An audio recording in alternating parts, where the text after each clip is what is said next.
Hola, mi nombre es Claudia Jiménez y estamos en Red 101 acompañando tu tarde.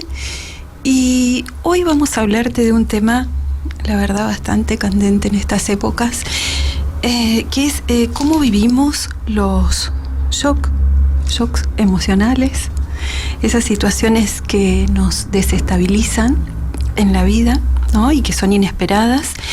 Y hoy lo vamos a hacer a través de un enfoque que se denomina sentido biológico, y hemos invitado a un especialista en este tema, que es Alejandro Quiroga. Buenas tardes. ¿Cómo estás, Alejandro? Bienvenido. Muchas gracias por invitarme. Muy contento de estar acá. Sí, lo primero que me gustaría decir es que más allá del shock emocional, como lo llamamos, sería más bien un shock biológico. Bien. Porque hablar solo del plano emocional sería volver a dividir en distintos planos. Y cuando hacemos mención a lo biológico, en realidad lo que estamos diciendo es que hay una unidad inseparable por detrás, en donde va la célula junto con el estado emocional y la experiencia que precede a ese cambio sería la clave de todo esto. Yo estoy llevando adelante sentido biológico y con ello en realidad el paradigma de las 5 leyes biológicas. Muy bien. Sí, bueno, un gusto estar acá. Bueno, igual para nosotros. Y la verdad que me impactó, quizás empecé con eso porque me impactó lo del shock biológico y el shock emocional, que quien no lo ha tenido en la vida, ¿no? Y esta definición que dice que es algo, una situación, ¿no?, que nos despierta dramatismo, que es inesperada, que se vive en soledad. Eso me llamó mucho la atención. ¿Esto qué quiere decir? Que quizás si en ese momento ese impacto lo viviéramos acompañados, ¿sería diferente? Sí, en un nivel.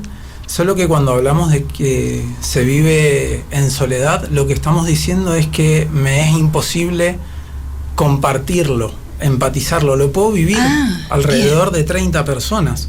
Sin embargo, si yo no tengo la posibilidad de empatizar con alguien, sentir que hay una red o donde yo puedo descargar eso que me está sucediendo, a eso le llamamos en soledad. No es solamente si estoy solo o no. Sin embargo, eso también influye. Claro, es la percepción más bien, ¿verdad? Exactamente. ¿Cómo lo tomo? Exactamente. Sería, ¿verdad? Bien. ¿Y cuáles serían, cuáles son los orígenes del sentido biológico? ¿Cuándo comienza a hablarse de esto? Bueno, yo comienzo a hablar de las 5 leyes hace aproximadamente unos 2 años. Pero el origen de las 5 leyes justamente tiene cerca de 1978, hace más o menos unos 40, 45 años atrás, con un médico, un doctor llamado Rick Hammer, al cual justamente tiene el evento en el que balean a su hijo, y después de meses de operación donde termina falleciendo, a raíz de eso él desarrolla un cáncer de testículo, y es ahí donde él empieza a preguntarse todas estas cosas, diciendo: che, pero si yo era una persona relativamente sana, soy médico, oncólogo, sé de todo esto, nunca había tenido nada, y después de este evento, que no es casual que haya sido la muerte de un hijo, con el crecimiento de un tumor en el testículo. De hecho, la esposa, que también era médica, también oncóloga, desarrolla un cáncer de mama a raíz de este evento. Esto es lo que a ellos los lleva a investigar y a desarrollar una serie de hipótesis que luego se convierten en leyes, que es lo que conocemos hoy en día como 5 leyes biológicas. Bien. ¿Y querés hablarnos de las sintéticamente de las 5 leyes biológicas? Vamos a hacer el esfuerzo, pero sí, obvio. Pensemos que estamos caminando en el bosque y de repente nos encontramos con un tigre, un puma, y empezamos a correr. En ese momento se activan una serie de alarmas para que justamente yo pueda decidir si lucho o huyo. Y durante el tiempo en el que yo esté huyendo, moviéndome, corriendo, no voy a tener síntomas. No me va a doler la rodilla, ni me va a doler la cabeza. De hecho, si me caigo y me quiebro una costilla, tampoco me va a doler. va a ser recién en el momento en el que logre escaparme, si es que me escapo de este puma, en donde empieza a sentir una serie de síntomas. Dolores de cabeza, dolor de costilla, ganas de vomitar, mucho sueño después. Esto es lo que describen las 5 leyes biológicas. ¿Cómo se da este patrón en el cual por momentos necesitamos un extra, ¿no? Como se le suele llamar, programas biológicos especiales para afrontar distintas situaciones que tenemos en el día a día, y cómo ese patrón luego necesita una compensación? Así como yo he estado utilizando un montón un órgano, un tejido o mi cuerpo para huir, sí, después voy a necesitar un cierto reposo, un cierto descanso. Esto es lo que explicaría a muy grandes rasgos las primeras 2 leyes. Perfecto, se entiende perfecto. Y hoy en día, bueno, estaba leyendo un poco, ¿no?, ejemplos de esto, de cómo en situaciones, puede ser de repente en una situación en donde se plantea un divorcio, algo inesperado, ¿no?, algo que un despido laboral, ¿no? Todas las reacciones que tiene nuestro cuerpo a partir de la psiquis, de cómo, según nuestras creencias, nuestras conductas aprendidas, cómo aprendimos a reaccionar ante estos eventos, eso dispara inmediatamente hacia el cuerpo, ¿verdad? Es como en paralelo, como decías al principio, ¿no? Exacto, porque Hammer no lo describe del todo, pero cuando él habla de psique, habla sí, de la vieja traducción de psique, del alma, ¿no? ¿Cómo sería eso? No es solo la mente la que dispara la respuesta, sino es toda la integridad. Mente, cuerpo, emociones, todo se dispara al unísono. Obviamente que por percepciones aprendidas, claramente. Acá podemos entender por qué todas las enfermedades hereditarias y demás se pueden dar, que en realidad son patrones aprendidos que no hace falta que ni siquiera nos los mencionen. Pero este disparo está, digamos, muy unido al momento presente, solo que cuando nuestro cerebro elabora ese momento, ya han pasado unos momentos, microsegundos, milisegundos, en donde mi cuerpo toma la decisión de responder de una manera u otra. Por eso muchas veces tenemos ganas de responder de una manera a un evento, pero cuando estamos enfrente de ese evento terminamos respondiendo de otra, claro, porque es en realidad una decisión sumamente inconsciente, tal animal. Cual. Claro. Se activa un programa biológico. Un programa biológico. Como que se dispara un programa biológico de forma involuntaria, ¿verdad? De forma involuntaria. Pensemos con el ejemplo que vos ponías con una persona que la despiden de su trabajo. Si esa persona, porque aclaramos que se puede vivir de muchísimas maneras, inclusive una persona la pueden despedir de su trabajo y no generar nada, pero supongamos, claro, que esta persona sí va a activar un programa biológico y esta persona tiene 5 hijos y tiene que alimentar a su familia, y de repente es despedida y sufre lo que nosotros le llamamos una activación de un conflicto de carencia de algo vital, ¿sí? Claro. Entonces, a partir de ese momento, sin que la persona lo decida, no es que la persona lo decide, eso se activa en el cuerpo en respuesta al ambiente. Su hígado va a empezar a funcionar de una manera especial, va a empezar a generar mayores adaptaciones que va a permitir almacenar mayor cantidad de nutrientes y hacer mucho más eficaz la digestión. Esto no lo hace la persona pensándolo de nuevo. No, el instinto de supervivencia que dice, me quedé sin trabajo, riesgo de muerte. Exactamente. Ahora, en la naturaleza, ¿cómo sucedería? Un animal que de repente es de pastura, ¿sí? Un animal salvaje, donde cambian las estaciones y de repente no hay no está disponible la misma cantidad de alimento en el ambiente. Su hígado va a responder exactamente de la misma manera, metabolizando mejor los pocos nutrientes que pueda consumir.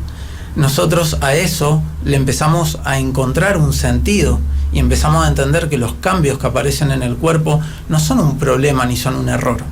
Solo que como no vemos los impactos de primer orden, no vemos al puma cuando salimos a la calle, pero sin embargo muchos sienten que ese puma está dando vueltas por ahí, o empezamos a simbolizar, porque somos expertos en simbolizar los seres humanos. Tenemos un montón de códigos que nuestro cerebro no entiende y los decodifica siempre de forma natural y de forma en primer orden. Entonces tal vez para esta persona no tiene sentido que su hígado crezca, porque igualmente va a conseguir un trabajo más adelante o puede conseguir alimento. Pero el cuerpo esto no lo entiende y rápidamente realiza la modificación. Obviamente que tiene que ver la intensidad con la que se vive, el tiempo en el que se está en ese problema. No es lo mismo si la persona rápidamente encuentra un trabajo o pasa meses para encontrar un trabajo. Todas esas cosas las vamos teniendo en cuenta y empezamos a enlazar los eventos con las distintas manifestaciones que hoy conocemos como enfermedad. Tal cual, qué interesante, ¿no? Porque en verdad somos muy inconscientes de esto, ¿no? Esto nos sucede y no somos tampoco tan rápido para ver las primeras señales, ¿no? Y mucho menos para entender, para ir a la causa raíz, ¿no? Que puede estar originando esta reacción mía ante este problema. Que quizás la reacción de otro sea diferente, como vos decías, ¿no? Sí. Y ¿cuál es la forma de no llegar a un altísimo impacto ante una situación? ¿No? Digamos, llegar a esa zona como de reparación de la que vos hablabas, sin tanto costo físico, emocional, mental. Qué buena pregunta. Sabes que la gente cuando empieza a aprender esto, lo primero que quiere es dejar de hacer síntomas. Yo siempre le digo a la gente que los síntomas son las mejores señales que nuestro cuerpo nos está dando para entender que somos valiosos, que es valioso tenernos con vida. Entonces, si bien nunca vamos a poder dejar de activar programas, solo lo vamos a poder hacer cuando estemos muertos, me parece que con lo que empezamos, ¿no? Con esta sensación de vivir las cosas en soledad, estamos en un momento en el cual, después de eventos que ya sabemos que se han vivido, la gente se ha separado un montón entre ellas, por ideologías, por posturas, por miedo. Y si nosotros vemos a un niño, cuando ve a otro niño con algún síntoma o que no está muy bien, lo primero que hace es ir a abrazarlo. Y eso es un instinto que tenemos. O mirarlo. O mirarlo por lo menos. Y que se nos vea la cara. O buscar ayuda en algún adulto que pueda. No, mira, qué buen ejemplo pones. Qué buen ejemplo, ¿no? O sea que el hecho de estar unidos, esto que hablamos tanto del uno, ¿no? De que somos uno. En esto tiene una gran importancia que haya un ser humano al lado que alivie, ¿no? Sí. Y que eso que para nosotros es enorme y es como una montaña, que cómo escalo esto, cómo salgo de esto, a veces, como vos decías, con una mirada del otro, con un acompañamiento pequeño por ahí del otro, pero saber que hay un otro mirándonos, por ahí es un poco más fácil, ¿no? De transitar y de a poquito ir recuperando esa zona de equilibrio, ¿no? Sí, es muy importante. Pensamos que siempre queremos respuestas súper elaboradas o compañías súper elaboradas, y un abrazo, una mirada, yo el amor acá, hace un montón. Aunque suene una palabra trillada, ¿no? Hace un montón. El amor hace un montón, sí. Tal cual. Y mencionabas que hay 5 leyes. Hay 5 leyes. Ajá. Y las demás están, una vez que la persona entra en esta etapa, porque creo que habías hablado hasta la segunda, ¿no? En esta etapa de reparación, donde se empieza como a parar de este shock, de esta situación inesperada. Me impactó muchísimo la definición, ¿no? Que es una situación aguda, dramática, inesperada, y es un evento vivido como un riesgo de muerte, prácticamente, ¿no? Para la psiquis humana. Las otras leyes están relacionadas con este proceso, con cómo continuar con este proceso. Sí, están todas relacionadas, ¿sí? Y digamos que la primera ley lo que nos dice es cómo se genera todo esto. Bien. La segunda ley nos dice cómo es el proceso, ¿sí? Que acá entra, es hermoso porque nos enseña sobre los ciclos, muchísimo sobre los ciclos. La tercera ley lo que nos dice es cada cambio tiene una relación específica muy clara y muy concreta en relación a lo que se vive. Es una ley súper larga. La cuarta ley, para resumirte, habla de cuál es el rol de los microorganismos en todo esto, ¿no? Y acá eso es interesantísimo. Cambio de, ¿no? De hoy que la gente se automedica y esto influye muchísimo en esos microorganismos que están por algo, ¿no? en nuestro cuerpo. Y hoy que hay tanta automedicación por falta de tiempo, por la vida de estrés, ¿no? La vida que se vive hoy es bastante complicada. Y estaba viendo que los microorganismos, en verdad, están por algo en nuestro cuerpo, ¿verdad? Están por algo. Nos han acompañado desde el origen. Ajá. Y de hecho los microorganismos son los hongos, en particular, son los que han permitido la vida en la Tierra. Nosotros venimos un poco de ellos. De hecho, solamente el 10% de las células de nuestro cuerpo son humanas. El 90% son todos microorganismos.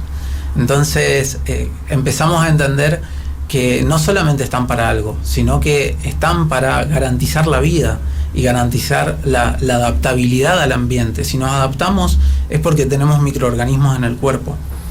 Y esto es sumamente radical porque nos saca del paradigma bélico. Ya no hay nada contra qué pelear. No hay algo que está fuera y es negativo y tengo que proteger lo que está dentro, que es positivo.